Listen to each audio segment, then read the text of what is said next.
Atletico Madrid visit the new camp against Barcelona this weekend. Fifth up against fourth, not what we'd expect normally when it comes to La Liga. And generally, life being a Barcelona fan has not been what you would expect recently. The transfer window, of course, is finished, and there were some sagas right at the end there with Aubameyang making his way to become the 10th forward that Barcelona have on their books, despite their financial troubles.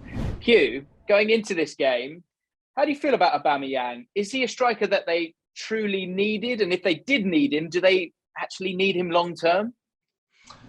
Well, listen, I don't think Luke de Jong falls into the category of goal scorer of Pierre Emerick Aubameyang, with all due respect.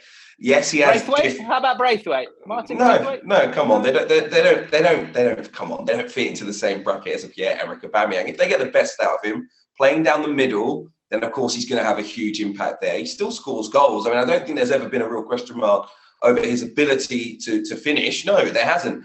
I think he had a bit of an issue at Arsenal in terms of playing on the left or playing through the middle, and whether those things could work, whether the club could get the best out of him in a change of position. It never really clicked, and it ended up with everyone at the club falling out over various things. But actually, I think at Barcelona, it may be more clear. I've said to you that I think Ousmane Dembele will still be a part of that front three. If not, you've still got Adama Traore, who's just come into the club. He can play out wide. We heard that he signed for the club because he's going to be playing right wing. And then you've got Ferran Torres as well. So can you get the best of Pierre-Emerick Aubameyang down the middle? I think you can. And I think that means he could have a huge effect. I think it will be a success. It's 18 months. And really nothing to lose for Aubameyang. He's here to prove that he should still be at the top level of football. I think it could have a huge impact.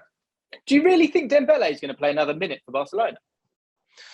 Yeah, I do, because I think they need him to achieve what they want to. I don't think there are that many high-class talents in this squad. Loads of emerging youngsters, loads of players who probably should not be in a Barcelona shirt.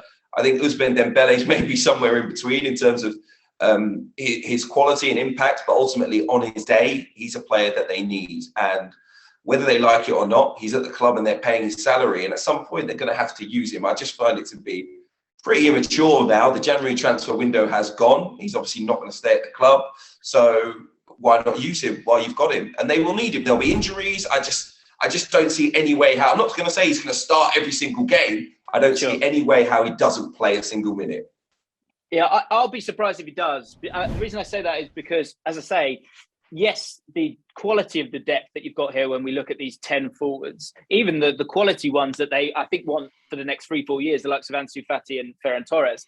Ansu Fati, there's problems with him when it comes to his injuries. So you need that depth. I understand that.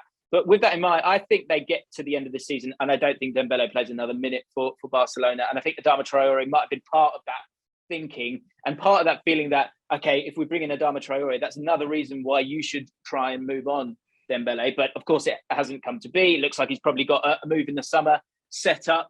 So that is what it is. I've got to say that these are two forces that are just diminishing regularly. I think Barcelona have made their move. They brought in their manager for the future. I think this will be Diego Simeone's final season at Atletico Madrid. I think he's done just about all he can. They just, firstly, defensively are not what they used to be. I think they've conceded 26 in 21, something like that.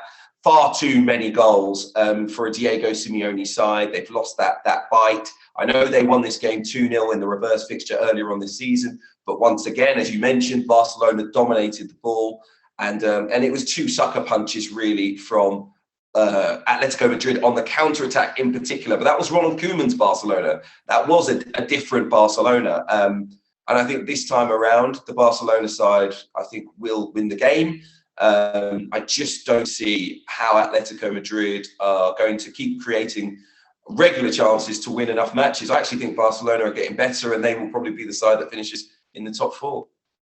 Yeah, I think it's one of those games where if you want a lot of goals, normally with the stars that you see amongst these two teams, you would expect quite a few goals. I don't see that in this one at all because, as I say, I think Barcelona will look to control the game and the ball. I think Atletico Madrid will allow them to do that, and it will be very, very cat and mouse. I do just wonder if at this moment in time, they do just have a little bit more guile and experience to get something from the game, be it a draw or even a victory. Of course, you've got Suarez. Carrasco's having a great season as well for Atletico Madrid as well. So it's going to be interesting.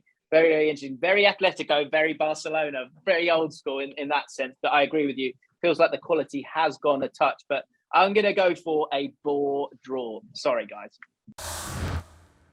Hi, I'm Hugh Woozencroft from ESPN's Football Forecast. Make sure you're subscribed. You can follow all of our predictions throughout the season and get some other great analysis from our big names as well.